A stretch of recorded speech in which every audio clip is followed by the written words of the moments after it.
কোরআনে কারীমের যত ওয়াইদ আছে, যত ধমক আছে, যত কি আছে, যত শাস্তির ধমক আছে, ফাংসাহুম আনফুসাহুম হলো সবচেয়ে বড় ধমক।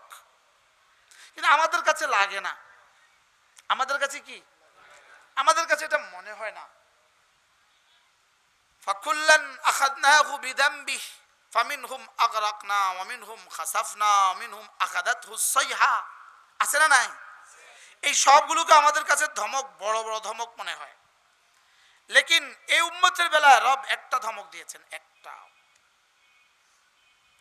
ফাআনসাহুম আনফুসাহুম।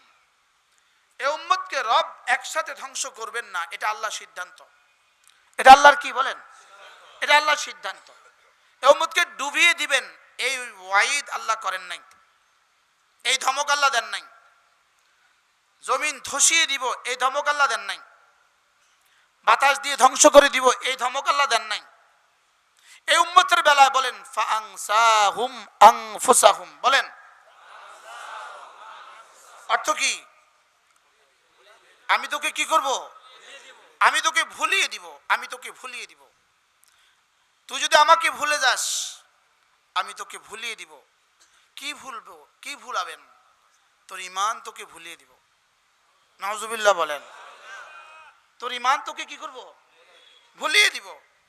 সমস্ত উম্মতের পরে আল্লাহ তাআলা সমস্ত নবীদের পরে আবার নবী পাঠিয়েছেন, সমস্ত নবীদের পরে আল্লাহ তাআলা আবার উম্মত পাঠিয়েছেন।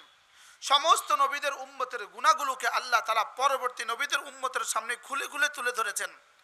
লেকিন রব্বে কারীম বড় ভালোবেসে এই উম্মতের পরে আর কোনো উম্মত রাখেন নাই, এই নবীর পরে আর কোনো নবী রাখেন নাই, এই কিতাবের পরে আর কোনো কিতাব আসবে না।